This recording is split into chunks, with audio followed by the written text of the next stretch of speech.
Yo, what's going on, guys? Welcome back to Sword of Convallaria. In today's video, we're going to organize a tier list, a global version 1.0 tier list, because the game is releasing in a couple days, and I pretty much have access to every single character's kit. This website right here pretty much gives me info on every single unit's kit, which is really nice. So let's not waste any time, and let's go ahead and get right into it. Now, the first character we're going to talk about is Gloria. So this unit right here is absolutely cracked. There is so many things to read here, so I'm not gonna read every single part of her kit. We're just gonna talk about the key important stuff. So number one, her passive. The fact that she can increase your allies' attack and defense is really good. So she basically has buffing in her kit, and then when we come down over here to innate skill, actually it's not innate skill. When we come down over here to skill level 1, so it says when attacking an enemy, attack increases by 20%. When attack, defense increases by 40%. So this pretty much increases her survivability by a little bit because of the 40% defense increase. And then for the next skill, it says reduces the attack of all enemies within the 2 squares by 10%. The fact that she can reduce the amount of damage the enemy can deal by 10% is very nice. And then we scroll down some more over here. Actually, not this part right here. But we come over here. It says instant. Grants all friendly forces within 3 grids of the skill speed, move and speed for 2 rounds, and the skill gains the raise the flag aura. So if you guys don't know what instant means, she can pretty much give your allies an additional turn, because in this game it is turn-based battle. So the fact that she can give your allies, an instant move, like in an instant action, is insane. And on top of that, she can grant them additional speed for 2 rounds. That is cracked. So she can pretty much grant instant action, which is really good. And she can also grant damage reduction. This unit is just cracked overall. There's no need for me to even read her kit even more. Automatically SS tier. Where is she? There she is. SS tier. Absolutely cracked. I feel like she's going to be good long term, especially if you put her in a knight team comp. If I come down over here to one of her skills, if I can actually find it, there is so much to read here. Yes, this is it right here. Oath of Justice. It says all players on the field with the Knight Alliance will have their attack increased by 10% and their defense increased by 20%. When actively attacking, damage will be increased by 12%, and when counterattack, damage received will be reduced by 24%. That is so stupid. So putting her in a Knight team comp makes her even more busted. So Gloria, definitely SS tier. Now, the next unit we have here is Beryl. Now, this unit is actually insane because she can do 3 things at once. She can be a support unit, she can be a DPS character, and she can be a healer.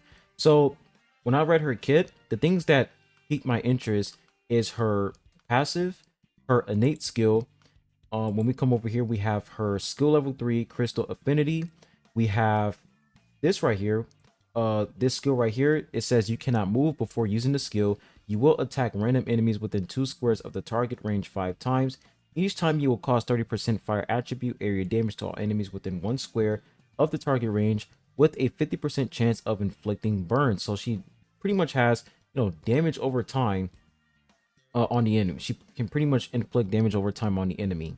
So her whole kit, very good, and she is a magic damage type unit. So putting her in a team that focuses on dealing magic damage, she's definitely going to be crucial for that team comp. So Beryl 100% belongs in that SS tier. She's a very versatile unit. She can do so many things. The fact that she can heal your allies and she can restore energy points, very good. So this is definitely like one of the top sub DPS healing units in the game. She is absolutely amazing. Now, the next unit we have here is Cole. Now, this guy, his movement is just insane. The fact that he can constantly move around the battlefield, teleport behind enemies, one-tapping enemies because he has a lot of crit in his kit, this guy is insane. So when we look at his passive, it says with jump, when there are no friendly troops within 2 squares, physical attack and critical hit rate are increased by 5%. When actively attacking the enemy's side or rear and defeating it, you can act again with a cooldown of 3 rounds. And it says jump, this pretty much buff jump force increased by 3 times, can jump over ravines, and it says reaction means you can move and attack again. So the fact that he can move multiple times and he can attack multiple times, very good for an assassin unit. And then for his innate skill, it says deals 45% damage 3 times when attacking, increases critical hit rate by 20%. So he's definitely getting a lot of crit in his kit. And we also have his skill level 1. It says actively attack when a target is unharmed state, causes 20% physical damage. When back attack against an unarmed target, additional apply passive skill for 1 round. So this guy is definitely, a crit assassin type unit. Look at his kit. He just has crit rate increase, crit damage increase. He has additional moves. He can teleport behind the enemy. He can do so many things. So I will say for Cole, this guy's also SS tier. He is a really nice damage dealing unit, and he's definitely going to be useful in multiple team comps. If you're trying to eliminate, let's say a sniper, if there's an enemy who's constantly sniping your units, let's say Barrel, for example, because Barrel, one of her skills, she can't move. So using Cole to eliminate, snipers so that they won't take down Barrel or multiple other units is very, very good. So Cole, very, very overpowered assassin unit, definitely going to be worth it. Now, the next unit we have here is Fake Call. Now, this guy, we're going to get him for free in the 7-day login event. And I had to check out his kit because, most characters in gacha games, most units that you get for free, they end up being mid. But this guy has some potential. So when I look at his kit, I feel like the number one thing that's going to be useful in his kit is the fact that he can interrupt enemies' actions. It says right here, Arrow of the Sword of Convallaria, a 3x4 area in the target direction, causing 120% damage and interrupting the enemy's actions. I feel like that is definitely going to be useful long term. Is he on the same level as Barrow, Gloria? Of course not. But I can definitely see value in his kit. And he definitely has counterattack as well. It says when attacked by a non-adjacent enemy from the front or side, perform counterattack. So he has counterattack in his kit. And then when we look at his innate skill, it says attacks a single target dealing 110% damage and inflicting move down for 2 turns. It says movement speed is reduced by 2 squares. So he can also debuff the enemy, which is pretty solid. So when it comes to Fake Call, he can interrupt enemies' actions. He can reduce their movement speed, and he can also inflict a random debuff. And his movement, the fact that he can climb to, higher floors on the battlefield, very, very good because of his rock climbing skill right here. It says, climb, ignore movement speed reduction when moving to higher ground. I feel like that's definitely good. And it says jump force increased by 3 times, can jump over ravines. So when I look at his kit, I do feel like for a Fake Call, if I can actually find him, because it's really hard to figure out which character it is when it's pixelated. Okay, there it is. So for Fake Call, I will say for this unit, he's not bad, but since he is a free unit and everybody's gonna get him, I will put him in that A tier. I feel like for Fake Call, the enemy interruption is very valuable, and his movement is also pretty nice, and I'm pretty sure he can also increase his crit rate as well. So when it comes to dealing damage, he's not gonna be bad, but his utility versus other units like Barrel and Gloria, I feel like those units are a lot more better. You should focus on units like that versus Fake Call. So we do get him for free, but I do feel like Fake Call definitely belongs in that A tier. Now the next unit we have here is Dandelion. This guy is insane. The fact that he can inflict vulnerability on the enemy, very, very good. He can increase the amount of damage the enemy takes by 20%. That is very, very valuable. And it says before active melee attack, causes 40% of physical attack as damage when the target has shield. It says shields are divided into physical shields and magic shields, which can respectively resist additional physical damage and magic damage.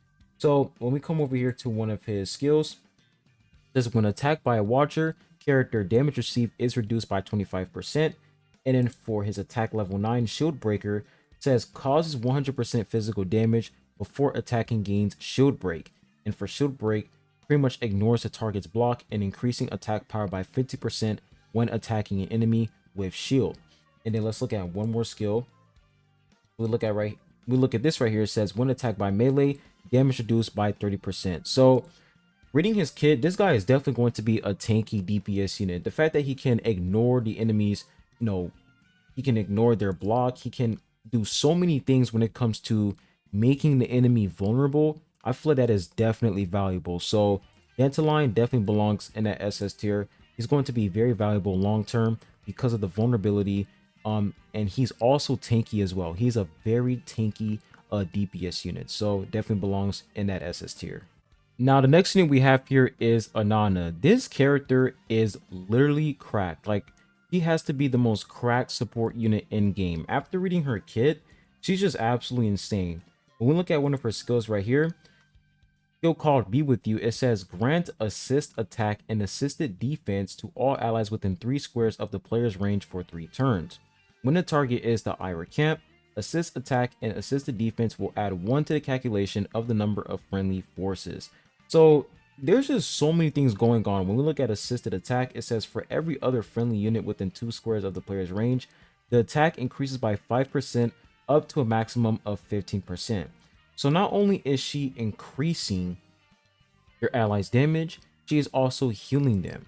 And I feel like that is very valuable, and that's going to be good long term, especially for a support character. The fact that her job is to pretty much support her allies, she can dispel. Well, it's like, it's just insane. It says deals 70% area damage to all enemies within 2 squares of the target range and dispels 2 buffs. The fact that she can pretty much, take away buffs from the enemy, very, very good. And this unit 100% belongs in that SS tier. She's very strong. Like, she's going to be used in most team comps due to the fact that she can heal. She can pretty much buff your allies, can do so many things. So definitely a powerful support unit. Now, the next character we have here is Lily Will. Now, her kit isn't available as of to right now, so we're going to go ahead and put her in the to be determined category. Now, the next unit we have here is Iggy. So this guy, when I read his kit, I will say that half of his kit is locked behind the fact that he has to be on high ground in order for him to deal a lot of damage. So for his passive, it says with jump, attack is increased by 7%. When attacking from high ground, the effect of the personality attack increase is doubled. So number one, we have his passive. He has to be in high ground in order for him to pretty much get that personality attack increase doubled. Now, for his innate skill, it says 2 squares in the target direction causing 150% range physical damage. Buff alert a certain area and release skills when the enemy enters the area. So this innate skill is going to target a specific area, and if enemies don't enter that area, he's pretty much not going to, do anything. So I will say for this innate skill right here, it's not really wonderful because it's only going to activate if the enemy steps in that area. If not, then he's not going to do anything. And when we look at, another skill right here, Mountain People, it says when you are in the unharmed state, your movement speed increases by 1 square. High ground, when the attack or movement destination is more than 2 squares higher than the starting point, the damage increases by 20%. So the more I went through his kit, I can literally tell that he's going to be a unit that if he is not on high ground, then he won't be able to do insane damage. So he is definitely going to go in that B tier. If I can actually see the pixelated version. Okay, this is it. So he's definitely going to be in that B tier because half of his kit is locked behind the high ground. Like, if he's not on high ground, he's not going to receive additional damage. So he's definitely going to be a B tier unit. Now, the next unit we have is Momo. So when I read her kit, she seems pretty solid. The fact that she's able to pretty much create some sort of barrier for your allies. If I come over here to Erosion Field, she has a thing called Repulsion Barrier. It says blocks melee attacks, then performs counterattack, dealing 70% magic damage and applying 1 layer of infection. And she has this thing called Infection. So the more layers of infection that she inflicts on the enemy, the more damage they will receive. It says at the end of each action, a certain amount of health will be lost. The higher the number of layers, the higher the damage. It can be stacked up to 9 layers. After it takes effect, the number of layers is halved. So she pretty much has, damage over time, and the more layers she has on the enemy, the more damage infection can deal. And then another good part about her kit is her innate skill. It says deals 65% range damage to all enemies in a 3x4 area. in the target direction and applies 2 layers of infection. So you're pretty much getting 2 stacks immediately when using her innate skill. And it says when the player has Doom Awakening, the target will immediately trigger infection damage after being attacked and remove half of the infection layers. And when we look at Doom Awakening, it says attack increased by 20%, generates 50% life drain. At the end of the action, it will alert 3 squares within its range, causing 70% magic damage, which can take effect up to 3 times per round. So she has Doom Awakening, and then for her basic attack skill, it says causes 80% magic damage and restores an additional 1 energy point. So also able to increase her energy as well. So after reading her kit, I will say this unit with the infection stacks, if we come over here to one of these skills, if I can actually find it, okay, this right here, we have the repulsion barrier, and then we also have this right here called ultra dark fluctuations. It says deal 70% area damage to all enemies within 2 squares of the target range, apply passive skill and reaction skill lasting for 2 rounds, and it says passive skill debuff, all passive attack skills become ineffective. So this unit, she's definitely giving me, debuffing vibes. The fact that she can debuff enemies, she can block, melee attacks, she can do all these type of things. I'm definitely going to put her in that S tier if I can actually find her. Okay, so that's what her chibi looks like. Not chibi, but pixelated version looks like. I'm definitely going to give her that S tier because I do feel like the fact that she can inflict the infection stacks on the enemy. Is it going to deal a lot of damage? I don't know. But reading her kit so far, it seems like she's definitely going to be a solid DPS. She's going to be a solid damage over time unit. I was about to say something else, but I completely forgot. Yes, a damage over time debuffing unit. That's what I was about to say. She definitely seems really interesting. And the repulsion barrier is really nice. The fact that she's reducing physical damage received by 50%, stacking up to 5 times, is insane. So she's definitely going to be, a really, unique tanky type, damage dealing unit. So Momo definitely going to be S tier. Now the next unit we have here is Gal. This unit right here, we can't see her kit, so I'm going to go ahead and put her in to be determined. Now the next character we have here is Nergal, and when I read his kit, I feel like this unit, he's definitely going to be some sort of sacrificial unit because most, like, when I read his kit, all I see is him taking a ton of damage, and chances of him surviving is really low. Even though he's receiving, less damage, I do feel like this is definitely going to be some sort of suicide unit. So I'm definitely going to put Nergal in that C tier because the more I read his kit, I'm just getting a huge vibe that this guy is definitely going to be, a suicidal character. Because at first, when I read it, I was like, this unit seems pretty solid, and I put him at S tier. But the more I read it, I'm like, wait a minute. When we look at his skill level 1, it says swap positions with the target friendly unit, granting both of you and the target a physical shield equal to 50% of your physical attack value, and taking physical attack for all friendly units within 1 circle of you. All effects last for 2 seconds. Now, this part right here got me really confused because it says, and taking physical attack for all friendly units within the 1 circle of you. So he's pretty much taking all the damage that your allies are taking, and all that damage is going to this guy right here. So I definitely feel like he's going to be a unit where he's going to take so much damage to the point where chances of him staying alive is really low. And I saw what they're doing with his kit, but at the same time, it's like, it seems like he's just receiving way too much damage. So I think he belongs in that C tier for sure, because he's not going to stay in the battlefield for too long because of the amount of damage that he's receiving. And I do feel like units like Gloria, these type of units, they can do way more. They're buffing your allies, doing all these things. And for Nergal, it's like, it's just him, taking a bunch of damage. And even though he's, recovering his, not recovering, but even though he's receiving less damage by 30%, is that going to be enough?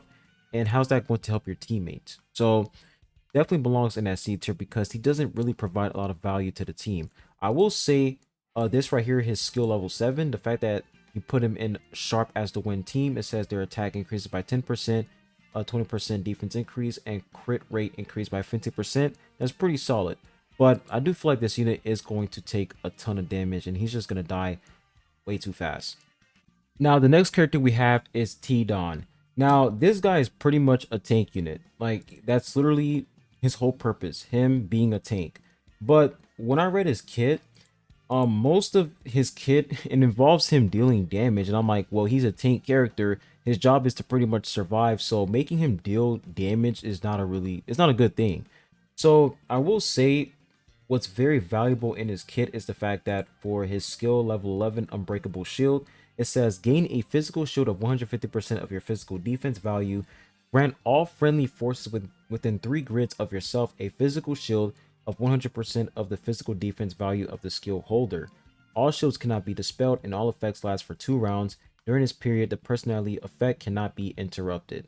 So there's definitely value in his unbreakable shield skill, but everything else is just increasing his overall damage. For example, we come over here to his innate skill. It says gains physical shield equal to 25% of HP. This only applies to him though. And then when we look at his passive, it says at the end of the action, warning is performed on 3 horizontal grids in a target direction, which can cause 60% physical damage. When actively using other warning skills, the attack is increased by an additional 20%.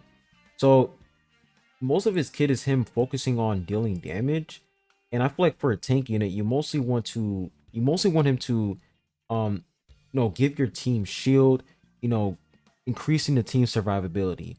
I don't think there's taunt in this game. Maybe there is. If there is taunt in this game, I do feel like giving this unit, a taunt skill would be very, very good because it can pretty much, distract the enemies and they won't attack, your DPS characters or your support characters.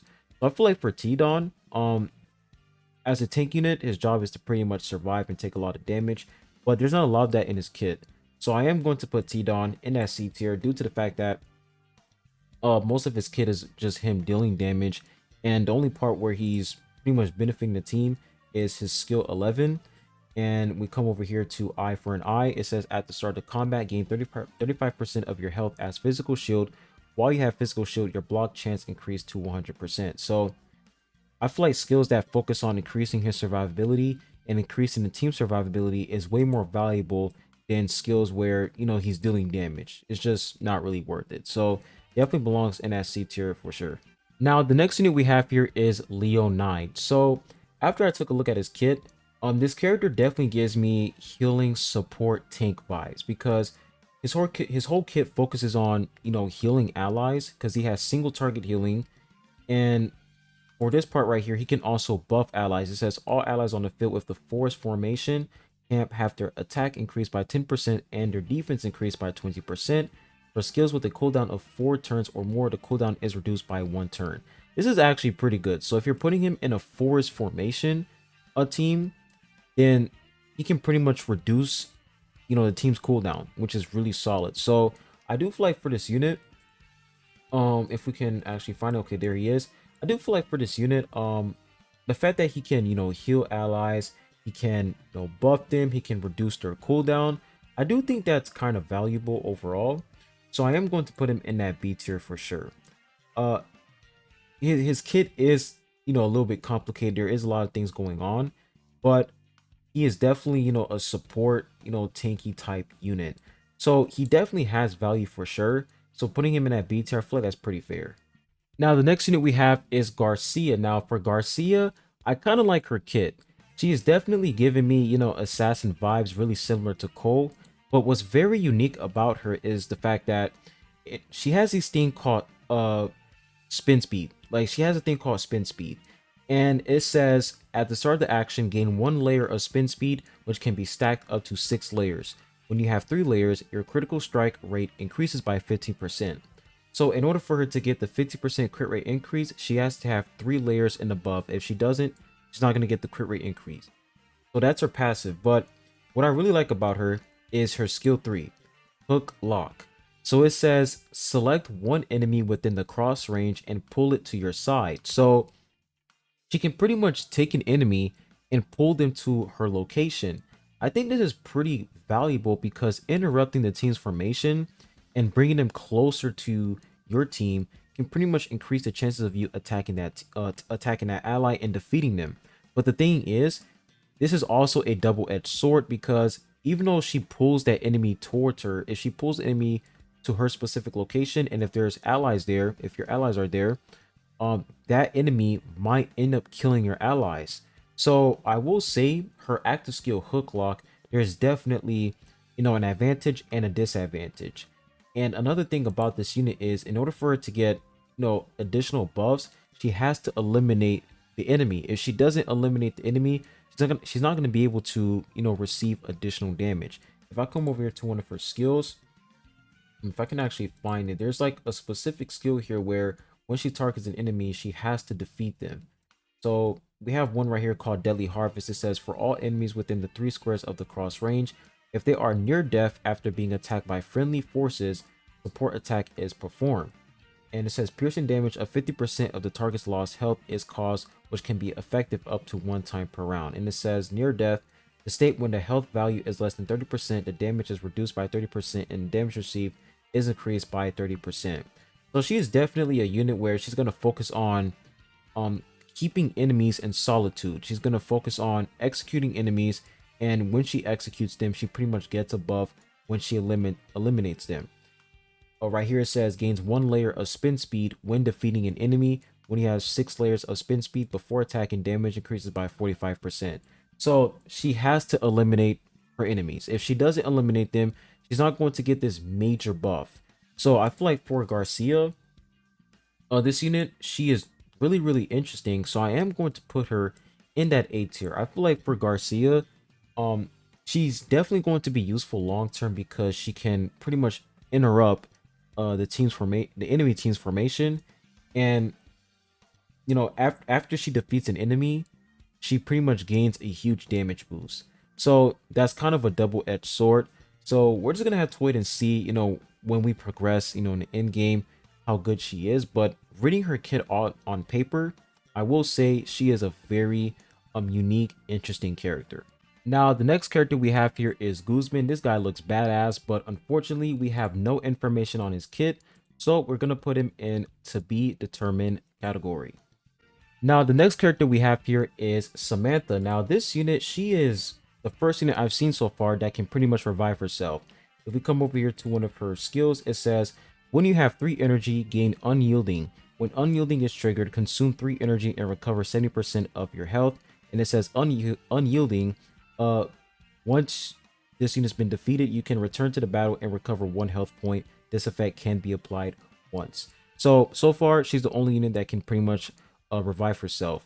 And then when we look at her passive, it says increases the healing effect of all friendly troops within 3 grids by 10%. So I do feel like pairing her up with other healing units is going to be pretty good, because she's going to amplify other healing characters performance, because she's increasing their healing effect. And for this skill right here, it says at the end of the action, an additional 1 energy is restored. If the energy is less than 1 or 2, energy is restored. So she also has energy restoration. And then for this right here, it says all allies within 5 grids of the caster gain damage reduction, healing for 2 turns. The caster gains extra heal, and the range of the skill is expanded to 5 grids. The triggering of the skill no longer consumes energy, and the skill lasts for 1 turn.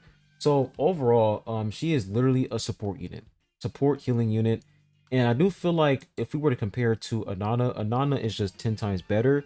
So for this unit, Samantha, I'm going to put her in A tier, because as long as you have Anana, I feel like Anana, she just, carries the team when it comes to buffing allies. Her buffs are way better, and she also, has way better healing. So I feel like for Samantha, her value definitely lies behind the fact that she can revive herself, she can cleanse your allies, and she can also debuff enemies. If we come to one of her skills right here, this skill is kind of insane. It says deals 30% damage to all enemies within 5 squares of the target, dispels 3 additional buffs of enemies and 3 debuff of allies.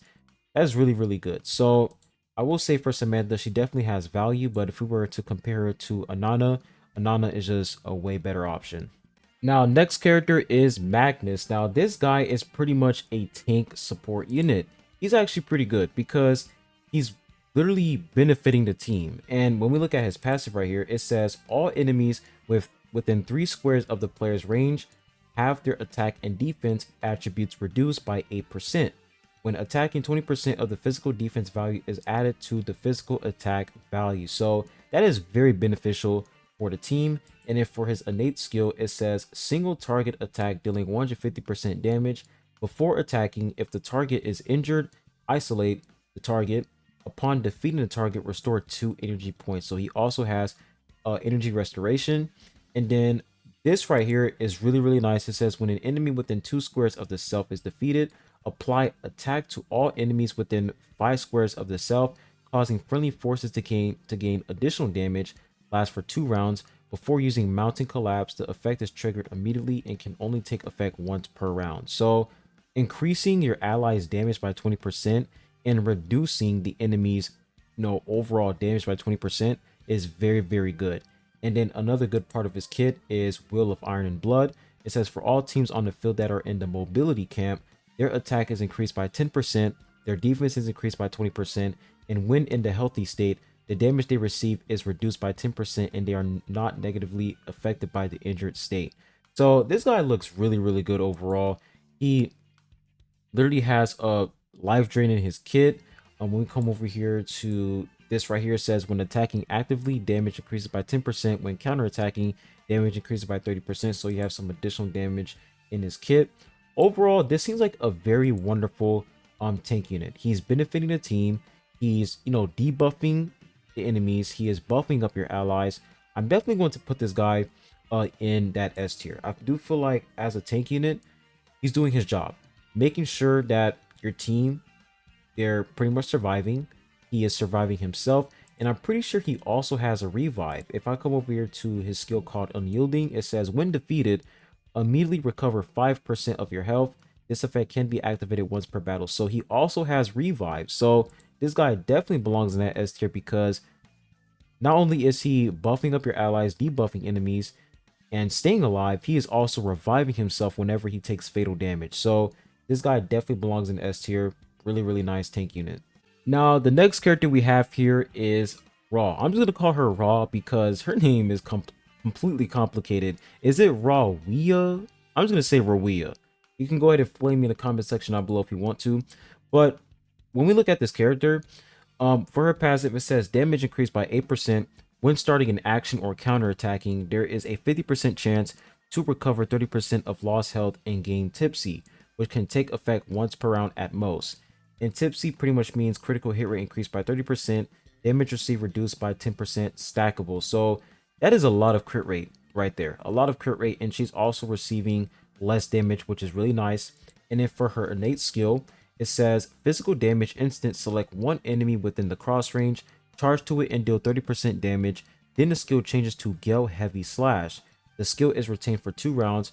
When you have Tipsy, after attacking, apply reaction skills to the target, which lasts for 2 rounds. And it says for reaction skills debuffed, all reaction tagged skills become ineffective. So her innate and passive look pretty solid so far. It seems like she's definitely going to be, a damage dealing unit. We also have a penetrating strike. It says single target attack dealing 130% damage before attacking, gain armor piercing.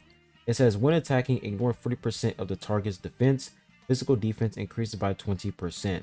So she's pretty much ignoring the enemy's defense with armor piercing. And then for this one right here, it says Guardian Heart. Take physical attack for all friendly units within 1 square of your range and counterattack the attacker. So she's pretty much taking all the damage from her allies and applying it to herself. And then she also has Frenzy Slam, which is single target attack causing 120% damage. After the attack, it generates 40% life drain. So she also has life drain in her kit as well. And she can also increase her critical damage. So going over her kit, she has it says deals 100% physical damage and dispels 2 buffs from the target. She can also debuff the enemy, which is really solid. So reading her kit, I will say for Rawia, this unit does seem pretty solid, and she is going to be a really decent DPS unit. So I am going to put her in that A tier. Reason why I'm not putting her in S tier is because Putting her on S tier would pretty much mean that, she's almost close to Barrel, she's almost close to Cole, and she's almost close to Dandelion, and that's just not possible because these three units are just absolutely insane when it comes to, dealing damage. So I will say for this unit, she definitely belongs in that A tier. Definitely has potential. She has a lot of crit rate and crit damage involved in her kit, and she also has armor piercing, which is really solid. So she's definitely going to be a very powerful DPS unit for sure. Now, next character we have is Miguel, and unfortunately, we don't have his kit, so you guys already know we're gonna put him in to be determined. Now, the next unit we have here is Xavier. Now, this guy right here, when I read his kit, he is just not worth it because they're making him a tank DPS unit, and he does not benefit the team whatsoever. The only time he benefits the team is for one of these passes right here, the skill card area banner. It says all players on the field whose camp is area have their attack increased by 10% and their defense increased by 20%. The attack increase isn't even that huge. And then for his innate skill, he also has the physical defense shred, like 20% physical defense shred, which is honestly pretty decent. But other than that, it's like the rest of his kit is just him dealing damage, him healing himself, and that's pretty much it. He's not really benefiting the whole team at all. And there's one skill where it says when an ally is defeated, heal 30% of his HP and gain additional attack, additional physical defense, and additional magic defense. So he's not benefiting the team, and on top of that, when a team dies, he's getting buffs. So it's like they're trying to make him a tank DPS character, and I just think that it's just not going to work. On paper, it doesn't look really good. So I'm definitely going to put Xavier in that C tier due to the fact that he's not benefiting the team at all, besides the physical defense shred and the additional attack and defense. But the additional attack isn't even that crazy, and that's only for a specific team. If it's not the Aria team, then you're not going to receive that additional 10% attack and additional defense as well. So this guy definitely belongs in that C tier because he just doesn't do much. Now, next character we have here is Maitha. Now, Maitha, this unit seems pretty decent. The fact that she's able to increase, like the fact that she's able to reduce the amount of damage she takes by 8%, really solid. She's definitely giving me, tank vibes. And then for her innate skill, it says deal 120% damage, knocks back 2 squares, and applies of movement speed decrease by 1 square for 1 turn. So she has movement speed debuff. And then for one of her skills called guards, it says takes a physical attack for all friendly troops within 2 grids of itself. When activated, defense is increased by 20% and it can take effect once per round at most. And then another good skill for her is this right here. It says instant single target healing restores 30% of the target's health. You can heal allies, and she also has instant, which means that after using this skill, the character can continue to move and inherit the remaining movement power. So I do feel like for this unit, Maitha, she definitely has potential for sure. The fact that she can reduce the enemies of physical and magic defense, really good. So overall, Maitha, I am going to put her in that. I'm going to put her in that B tier. I'm going to put her in that B tier due to the fact that she is a really interesting tank unit. But the thing is, comparing her to units like this guy right here, this guy is insane. So I do feel like for Maitha, the physical magic resistance shred, and you also have the healing, which is really good for allies. We also have this skill right here says heal all allies within 3 grids, restores 20% HP and gain attack, physical defense, and take physical attack for all allies within 2 grids of this skill. You basically increase the physical and magic attack by 10% for allies, and then physical defense increase, which is really good. So she's definitely going to be a solid, buffing tank unit. So I'm going to change it. I'm going to change it to A tier. I do feel like she's going to be pretty solid. She's going to be a really solid support tank unit. Now, the next unit we have here is No Will. When I read her kit, this unit looks pretty solid. The fact that she's able to increase the amount of damage the enemy can take by 30% is very nice. And it also lasts for 2 rounds, which is very good. And then for her skill right here, the paralytic drug application, it says after attacking, apply 1 layer of infection to the target. When actively using a skill to attack a target with 5 or more layers or infection, after attacking, apply sleep for 1 round. So she can literally CC enemies, which is insane. Like, they can't do anything. So right off the bat, this unit is going to that S tier. I already put her there, but she's going to that S tier because like CCing is so good. Like, the fact that you can pretty much cancel the enemy and they can't do anything is very, very valuable long term. So this unit, she is definitely going to, go into that S tier spot because, that CC is so good. She has that vulnerability, which is very, very powerful, and she can literally increase the amount of damage the enemy takes. And she's also going to, deal some pretty good physical damage. So she's like a, damage support type. She's just very, very strong overall. So Nono will definitely S tier. Now, last but not least, we have Alexei. Now, for this guy right here, he's definitely giving me counter attack meta vibes because this one skill right here where it says counter attack storm, it says increases counter attack range by 2 squares. When counter attacking, increases physical damage by 85%, increases the number of counter attacks by 1, and gains retaliate, which lasts for 2 turns. And when we look at retaliate, it says when attacked actively, if the opponent is within attack range, use normal attack to counter attack, causing 70% damage.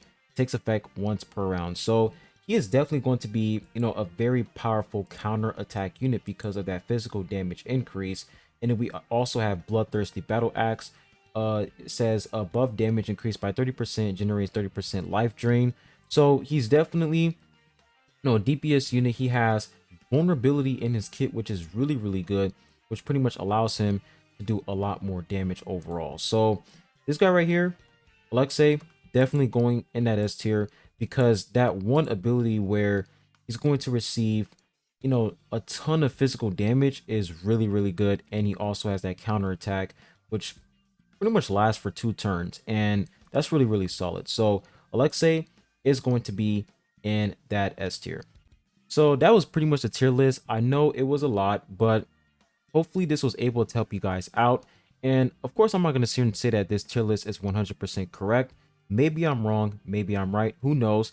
But this is based off of, their kit on paper. I haven't seen, their damage in game, but on paper, this is the tier list. And I do feel like for the SS tier, it's really fair. Like, oh, this guy is just cracked. And we also have Gloria, Barrow. I feel like these units, it's pretty fair for me to put them in SS tier because they're just really, really insane. So hopefully you guys enjoyed today's video. Make sure you hit the like button, subscribe if you haven't. I really appreciate it. And I'll be catching you guys on the next one. Peace.